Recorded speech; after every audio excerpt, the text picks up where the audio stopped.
Hello guys, कैसे हो आप सब। आई होप आप सब बहुत अच्छे हो। एंड इस वीडियो में मैंने आपके लिए 2 टाइम टेबल बनाए हैं। ओके, अगर आप चाहो तो आप इस टाइम टेबल में नेसेसरी चेंजेस कर सकते हो अपने हिसाब से। ठीक है, तो मैंने लिंक दे दी है डिस्क्रिप्शन में, आप डाउनलोड कर सकते हो। अब देखो, 2 टाइम टेबल क्यों बनाए। एक उन बच्चों के लिए जिनको मॉर्निंग में या आफ्टरनून में स्टडी करना पसंद है। ओके, एक उन बच्चों के लिए जिनको नाइट में स्टडी करना पसंद है। तो आप जो टाइम टेबल में नेसेसरी चेंजेस कर सकते हो। ओके, एंड नोट्स की बात आती है तो इकोनॉमिक्स के नोट्स मेरे पास रेडी है। एक चैप्टर के और चैप्टर्स के मैं बना रही हूँ। ये वीक में जो है मुझे लगता है सारे चैप्टर्स के हो जाएंगे, तो मैं अपडेट कर दूँगी। अब आते हैं टाइम टेबल के बात पे। तो सबसे पहला जो टाइम टेबल है ये उन बच्चों के लिए जिनको मॉर्निंग या आफ्टरनून में स्टडी करना पसंद है। अब यहाँ पे देखो, मैंने ना टाइम टेबल को 4 सेक्शन में डिवाइड किया है। सबसे पहला सेक्शन है 5 AM to 1 PM। ओके, सो इस बीच में आपको जो सब्जेक्ट करना है आप कर सकते हो। ओके, अब आप सुबह को उठोगे 5 बजे, तो पहले तो 1 घंटा आप फ्रेश होंगे, डिसाइड करोगे कि आपको क्या करना है, तो वो तो 1 घंटा वेस्ट होगा। उसके बाद जो आप 6 बजे से जो है 1 बजे तक कंटिन्यूस स्टडी करने बैठना, बीच में ब्रेक लेना, क्योंकि आप जो बीच में कुछ खाओगे ऐसा तो हो नहीं सकता है ना। ओके, उसके बाद जो नेक्स्ट है, उसके बाद है 1 PM to 5 PM। Okay, and चाहिए तो आप 1 PM to 5 PM के बीच में नींद भी कर लेना। एंड गाइस, जब भी आप स्टडी करने बैठो तो प्लीज़ खाना अच्छे से खाया करो। ओके, एंड अपने आप को हाइड्रेटेड रखो। एंड अगर नींद आती है तो बीच बीच में चाय या कॉफ़ी पिया करो, इससे आपको अच्छा लगेगा। ओके, एंड एनर्जी भी रहेगी आपको, या ORSL। ठीक है, बहुत से बच्चे जो है ORSL या इलेक्ट्रॉल पीते हैं ताकि उनको एनर्जी आए, तो आप ये भी पी सकते हो। प्लीज़ मैं कहूँगी, क्योंकि क्या होता है जैसे ही हम प्रेशर में स्टडी करते हैं बहुत बार ऐसे होता है आपको जो है चक्कर आने लगते हैं। एंड बहुत से बच्चों को क्या होता है, सुबह को उठने की आदत नहीं है ना। अभी तो लॉकडाउन की वजह से सबकी सुबह को उठने की आदत चली गई, तो बहुत से बच्चों ने ये भी कहा है कि मैम सुबह को उठते हैं ना तो वॉमिट जैसा फील होता है। ओके, हमें अच्छा नहीं लगता है, हमारा सर दुखता है, हमें जो है प्रॉब्लम हो रही है। इसके लिए मैं कह रही हूँ, खा पी के मस्त होके बैठा करो एंड स्टडी किया करो। एंड बीच बीच में अगर आपको नींद आए तो सो जाया करो। ओके, क्योंकि नींद आने के बाद जो है आपको जो है अच्छा भी लगेगा। ओके, और स्टडी अच्छे से कर सकोगे। उसके बाद जो है नेक्स्ट आता है। अब गाइस, यहाँ पे मैंने जो सेक्शंस दिए 5 AM to 1 PM, 1 PM to 5 PM, then 5 PM to 11 PM, आप इसमें जो है आपको जो सब्जेक्ट चाहिए वो आप स्टडी कर सकते हो। चेंजेस कर लेना, ज़रूरी नहीं है मैं कह रही हूँ इस टाइम पे ये करो तो आप यही करोगे, नहीं। ओके, एंड उसके बाद जो है 5 PM to 11 PM आप जो है इस टाइम पे जो है लीगल एप्टीट्यूड, ओके, या लॉजिकल रीजनिंग गाइस कहूँगी, अगर आपको प्रैक्टिकल नहीं आते हैं, अभी 20 दिन है, 20 दिन में कुछ नहीं होने वाला है। ओके, आपको जो है प्रैक्टिकल से ज़्यादा थ्योरी पे ध्यान दो, क्योंकि क्या है, लॉजिकल रीजनिंग थोड़ा ट्रिकी है। ओके, सो इसी पे ही ज़्यादा फोकस मत करो। आपके पास लीगल एप्टीट्यूड है एंड लॉजिकल रीजनिंग की आपके पास थ्योरी है। ओके, उसके बाद जो है ट्राई करो कि 11 बजे तक पूरी रिविजन करके, एंड 5 बजे से जो 11 बजे का टाइम है इस बीच आप रिविजन करो। ओके, एंड जो भी आपने सुबह से स्टडी किया है उसके बाद 11 बजे सो जाया करो। ओके, उसके बाद आता है आपका नेक्स्ट टाइम टेबल। ये उन बच्चों के लिए जिनको रात में स्टडी करना पसंद है।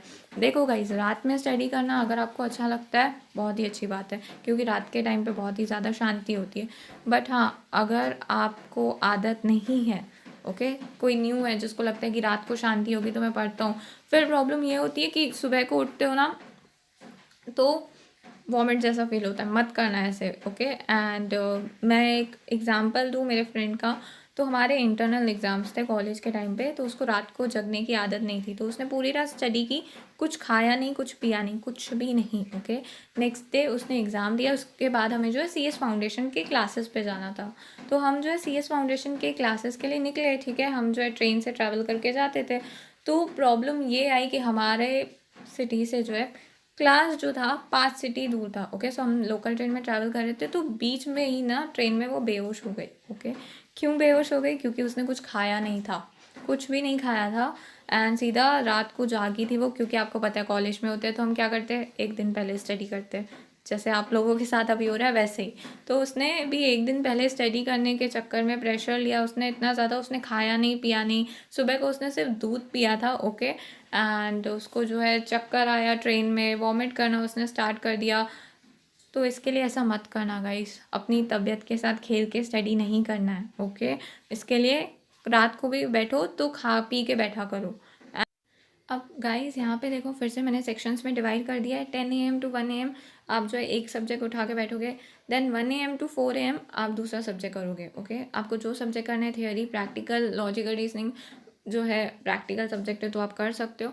बट हाँ गाइज, अगर आपको रात को नींद आए तो क्या करो, बीच बीच में ना चाय या कॉफ़ी पिया करो। एंड प्लीज़ रात को ऐसे एक्सपेक्ट मत करो कि कोई मुझे चाय बना के दे, कॉफ़ी बना के दे, खुद ही बना के पी लिया करो। ओके। एंड बहुत से बच्चे ये कहते हैं कि मैम रात को ना बैठने में डर लगता है, हमें स्टडी करने में ना डर लगता है, अब क्या करें।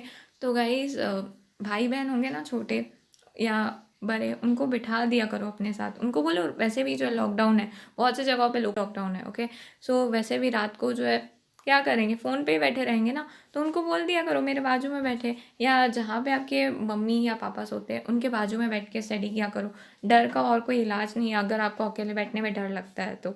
उसके बाद अब देखो गाइस, मैक्स टू मैक्स आप 10 AM तक जो है ट्राई करना स्टडी करना। Okay. 10 PM to 10 AM 12 hours की स्टडी हो जाएगी, बट मैंने यहाँ पे 8 AM रखा है क्योंकि मुझे पता है आपकी कैपेसिटी, एंड इस टाइम पे तो ज़्यादा प्रेशर में आके पढ़ रहे हो। ओके।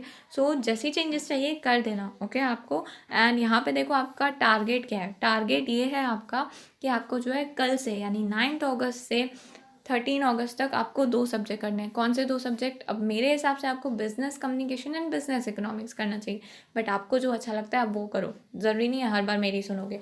उसके बाद जो है आप 14 अगस्त से 20 अगस्त तक legal aptitude and current affairs करना। ओके। एंड 14 अगस्त से 20 अगस्त के बीच में आप जो है आपने बिजनेस कम्युनिकेशन के जितने भी चैप्टर्स आपसे कवर अप हुए हैं, बिजनेस इकोनॉमिक्स के आपके जितने भी चैप्टर आपसे कवर अप हुए हैं, आप वो कंप्लीट करना। ओके। अब आती है टॉपिक्स की बात। तो कौन से टॉपिक्स इजी है, कौन से टॉपिक्स डिफ़िकल्ट है, ये टॉपिक्स मैंने पहले भी डिस्कस किए, फिर से बताती हूँ। देखो गाइस, करंट अफेयर्स की बात की जाए तो करंट अफेयर्स में 4 ही टॉपिक्स है, 91 पेजेस है, एंड करंट अफेयर्स लेंदी है। तो करंट अफेयर्स के लिए मैंने कहा है आपको चैप्टर 2 ईजी है बहुत ज़्यादा, फाइनेंशियल अफेयर्स चैप्टर 3 भी ईजी है। एंड ई बुलेटिन आपको जो है, ई बुलेटिन में जो टॉपिक्स दिए अप्रैल मंथ के, आपको वो रेफ़र करने चाहिए, आपको गूगल पे उसके लिए सर्च करना चाहिए, ये तो मैंने पहले भी कहा। उसके बाद लीगल एप्टीट्यूड के लिए मैं फिर से रिपीट कर रही हूँ, एलिमेंट्स ऑफ कंपनी लॉ 1 है, एलिमेंट्स ऑफ कंपनी लॉ 2 है, लैंग्वेज भी बहुत ईजी है एंड इम्पॉर्टेंट भी है एग्जाम पॉइंट ऑफ व्यू से। ऐसे तो सभी टॉपिक्स इंपॉर्टेंट है, बट हाँ ये इम्पॉर्टेंट है एंड कवर अप करना भी बहुत ईजी है टॉपिक को, एंड समझना भी बहुत ईजी है। देन लॉ ऑफ टॉर्ट्स बहुत ईजी है, आपको जो है टर्म्स है लॉ ऑफ टॉर्ट्स में सबसे ज़्यादा, बट ईजी है, आप स्टडी करके तो देखो। एंड आप जब क्या करते हो, रीड करते हो, सिर्फ रीड करने से कुछ नहीं होता, आप समझने की भी करो, अपने आप को समझाओ मुझे क्या समझा, तभी आपको कुछ ना कुछ आपके दिमाग में जाएगा। उसके बाद है कॉन्स्टिट्यूशन। अब कॉन्स्टिट्यूशन भी ईजी है, इतना डिफिकल्ट नहीं है। इंडियन कॉन्ट्रैक्ट एक्ट की बात है तो मैं समझती हूँ इंडियन कॉन्ट्रैक्ट एक्ट जो है लेंदी है, आपके लिए न्यू है समझना। मेरे हिसाब से मैं CS एग्जीक्यूटिव में हूँ तो मुझे तो सभी इजी लग रहा है, बट हाँ इंडियन कॉन्ट्रैक्ट एक्ट पे सेक्शन पे ध्यान मत देना, इंडियन कॉन्ट्रैक्ट एक्ट पे जो है आप डेफिनेशंस पे एंड टर्म्स पे ज़्यादा ध्यान दो, bailment, pledge, acceptance, offer, promise, ये सब। ओके। उसके बाद नेक्स्ट आता है बिजनेस कम्युनिकेशन। देखो गाइस, बहुत से बच्चे कह रहे हैं मैम ये first and second and third chapter बहुत ही पका हुआ है, क्या दे दिया है इन्होंने। ओके। इसमें जो है पकाऊ चैप्टर्स है, ये ग्रामर वामर हमें समझ में नहीं आ रहा है। तो गाइस आपके पास चैप्टर 4 है, चैप्टर 5 है, चैप्टर 6 है, चैप्टर 7 है, ईजी है वो। चैप्टर 4 तो बहुत ईजी है, उसमें क्या दिया हुआ है कि हॉरिजॉन्टल कम्युनिकेशन क्या होता है, वर्टिकल कम्युनिकेशन क्या होता है, देन टेबल दी हुई है आपको। ओके। सो ये ईजी है चैप्टर 4 तो बहुत ही ईजी है, एक दिन में आप कवर अप कर सकते हो। ठीक है। बिजनेस कम्युनिकेशन 3 दिन में सब्जेक्ट कवर हो जाएगा आपसे। उसके बाद बिजनेस इकोनॉमिक्स की बात है तो बिजनेस इकोनॉमिक्स में बच्चों का प्रॉब्लम ये है कि मैम डेटा बहुत है, डेटा बहुत है, सही बात है डेटा बहुत है, बट मैं एक बात बताऊँ, इंडियन फाइनेंशियल मार्केट आपका चैप्टर 4 है आई गेस, तो इंडियन फाइनेंशियल मार्केट में आपको जो है डेटा अगर आपसे लर्न नहीं होता है उस चैप्टर को छोड़ दो। ओके। उसमें कहाँ पे फोकस करो, उसमें जो है आप शेयर्स के लिए आपको इन्फॉर्मेशन दी गई है, डिबेंचर्स के लिए दी गई है, बैंक्स के लिए दी गई है, वहाँ पे फोकस करो। ज़रूरी नहीं है इकोनॉमिक्स के पूरे पेपर में डेटा पूछेंगे। ओके। उसके बाद नेक्स्ट आता है Indian union budget.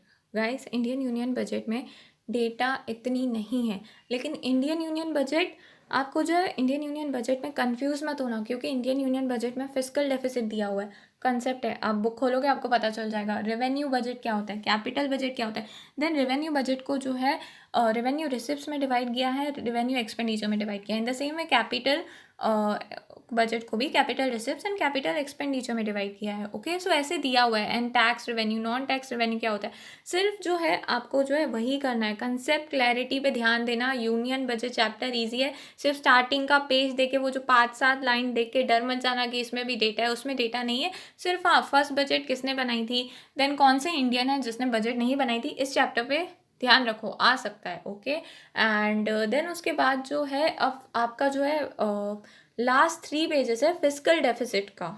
Indian union budget की बात कर रही हूँ, मुझे पेज नंबर याद नहीं है बट मैंने देखा था। उसमें जो है फिजिकल डेफिसिट की इतनी बड़ी टेबल दी गई है एंड डेटा दी गई है, फॉर्मूला दी गई है।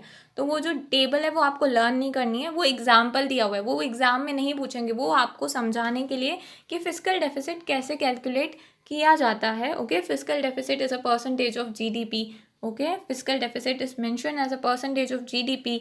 तो वो उन्होंने ऐसा एग्जाम्पल दिया हुआ है आपको समझाने के लिए। वो टेबल लर्न मत करना, वो जो लास्ट के 3 पेजेस है ना जहाँ से वो टेबल स्टार्ट होती है वो इम्पॉर्टेंट नहीं है, वो एग्जाम्पल दिया हुआ है। अब आप कहोगे मैम आपको कैसे पता, रीड करती हूँ मैं भी आपका स्टडी मटेरियल, ठीक है। एंड उसके बाद नेक्स्ट बात आती है, लास्ट पॉइंट है। अब बहुत से बच्चे कह रहे हैं मैम प्रिपरेशन नहीं हुई है, सिर्फ MCQs लर्न करूँ, सिर्फ लेक्चर देखूँ पास हो जाऊँगा। नहीं चलेगा, नहीं चलेगा गाइस। लेक्चर देखने से पास नहीं होते, आपको स्टडी मटेरियल रीड करना होगा। पहले क्या करो, स्टडी मटेरियल कंप्लीट करो, बाद में नीड आए, आपको लगे कि मुझे नीड है, फिर देख लेना। पहले स्टडी मटेरियल कवर करो, ट्राई करो 20 अगस्त तक हो जाए, उसके बाद लेक्चर्स देखना। यूट्यूब से डिलीट तो होने वाले हैं नहीं ना लेक्चर्स, ठीक है। उसके बाद नेक्स्ट आते हैं MCQs लर्न करूँ, लर्न मत करना MCQs। कंसेप्ट समझ में आ गया तो आप कोई भी एग्ज़ाम में MCQ आए आप सॉल्व कर सकते हो, ठीक है।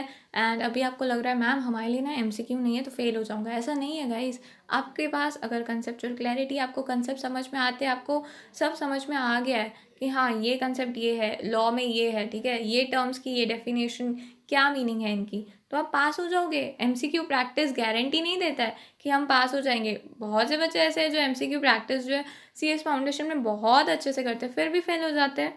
तो ये सब ना आप मत सोचो कि मेरे पास MCQ नहीं है, मैं लेक्चर नहीं देखता हूँ फेल हो जाऊँगा, नहीं, आप पास हो जाओगे। अपने ऊपर विश्वास रखो, ठीक है। चलो, आई होप आपको समझ में आ गया होगा। एंड कोई भी डाउट है तो आप इंस्टाग्राम पे DM कर सकते हो या कमेंट बॉक्स में भी कमेंट कर सकते हो। Thank you so much guys, bye.